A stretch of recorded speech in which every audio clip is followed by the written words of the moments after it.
Assalamualaikum warahmatullahi wabarakatuh. Salam sejahtera bagi kita semuanya.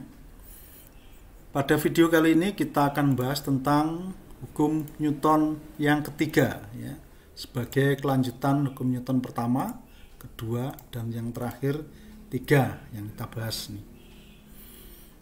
Pada hukum Newton ketiga dinyatakan, ya, bahwa gaya akibat dari benda A, gaya akibat dari benda A yang bekerja pada benda B, ya, ini besarnya sama, tetapi arahnya selalu berlawanan dengan gaya akibat dari benda B pada benda A. Ya. Jadi kedua gaya tersebut dinamakan sebagai pasangan aksi reaksi, ya. Jadi kedua benda tersebut bekerja pada benda yang berbeda, ya. Artinya di sini A melakukan gaya terhadap B, gitu ya. B juga melakukan gaya terhadap A. Arahnya sama, besarnya sama, tetapi arahnya berlawanan. Dua gaya yang besarnya sama, arahnya berlawanan tadi, bukan berarti kalau dijumlahkan itu hasilnya jadi 0, ya. Tidak seperti itu, tidak bisa jumlahkan, karena dua gaya tadi bekerja pada dua benda yang berbeda. Oke, lebih jelasnya kita bahas lebih detail berikut ini. Jadi hukum Newton 3, setiap ada gaya aksi yang bekerja pada benda, pasti ada gaya reaksi pada benda tersebut, ya, yang besarnya sama tapi arahnya berlawanan, ya. Biasa kita simbolkan dengan F aksi sama dengan minus F reaksi. Gaya ini secara vektor, ya, secara vektor minusnya. Nah, dia disebut sebagai gaya aksi reaksi kalau memenuhi beberapa syarat berikut, ya, 4 syarat ini. Maka dia baru bisa disebut sebagai pasangan gaya aksi reaksi. Yang pertama, besarnya sama. Yang kedua, arahnya berlawanan, ya. Yang ketiga, garis kerja gaya aksi berimpit dengan garis kerja gaya reaksi. Yang keempat, gaya aksi dan gaya reaksi tersebut merupakan interaksi timbal balik antara dua benda yang bersentuhan, ya. Kecuali gaya tersebut adalah gaya non kontak, maka tidak perlu bersentuhan. Jadi, kalau dua buah gaya tersebut memenuhi 4 syarat ini, maka dia disebut sebagai pasangan gaya aksi reaksi. Ini contohnya, sebuah benda massa M diikat pada tali, diikatkan pada langit-langit gini, ya. Tentukan pasangan gaya aksi reaksi yang ada pada kondisi ini. Nah, sama seperti berikutnya, sebelum-sebelumnya, yaitu kita selalu menggambar diagram benda bebasnya, ya. Kita lihat untuk titik di langit-langit ini, titik ini ada gaya tarik tali ini, kita simbolkan T1 aksen. Maka di sini juga ada gaya tarik dari langit-langit, kita simbolkan F1. Kemudian titik sentuh ini untuk M2 juga ada gaya tali ke atas T. M2 ini juga ada gaya F2 mestinya, ya, gaya tarik. Nah, di samping ini ada gaya non kontak, ya, gaya berat V ini. Gaya berat V akibat gravitasi bumi.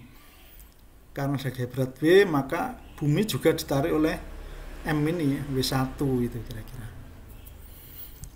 Nah, yang pasangan aksi reaksi adalah F1 dan T1. Ini masuk pasangan aksi reaksi karena F1 ini langit-langit menarik tali, ya. T1 aksen tali menarik langit-langit. Nah, ini pasangan aksi reaksi. Yang kedua, pasangan aksi reaksi adalah T1 dengan F2 ini, ya. T1 dengan F2. Ini ada T1 aksen dan T1 arahnya berlawanan, besarnya sama, kok bukan merupakan pasangan aksi reaksi. Ya karena T1 aksen dan T1 ini bekerja pada satu benda, pada tali saja. Nah, karena itu dia bukan pasangan aksi reaksi. Berbeda dengan F1 dan T1 aksen. Nah, T1 aksen ini gaya tali yang bekerja pada langit-langit. Jadi langit-langit ini kena gaya tali. Sedangkan F1 adalah langit-langit menarik tali, ya gitu. Jadi bekerja pada dua benda yang berbeda. Sama seperti ini, T1 ini massa M ditarik oleh tali, tapi F2 tali ditarik oleh M. Nah, demikian juga W ini adalah benda ditarik oleh bumi, dan W1 bumi ditarik oleh benda W, dan W1 ini adalah pasangan aksi reaksi, ya.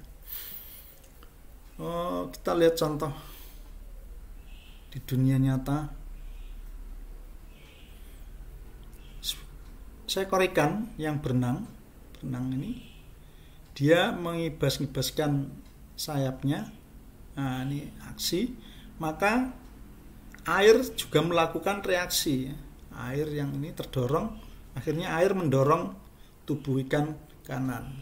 Karena itu dia bisa bergerak. Sama dengan seekor burung ini mengibaskan sayapnya ke bawah, maka udara sebagai gaya reaksinya, udara menekan burung ke atas, maka dia bisa terbang.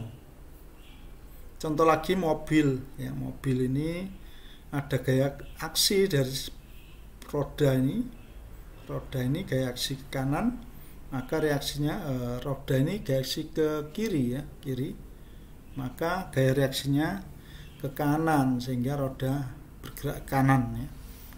Dan banyak lagi yang lainnya, ya, orang menembak pistol, ini semua bekerja gaya aksi reaksi, ya.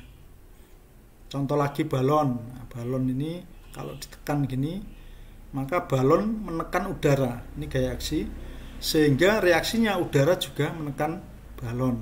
Nah, dan seterusnya. Ini orang berlari juga, orang lari ini menekan ke bawah tanah, maka tanah menekan ke atas, maka dia bergerak, dan sebagainya. Banyak sekali implementasi gaya aksi-reaksi di alam, ya. Anda bisa mencari contoh yang lain, ya.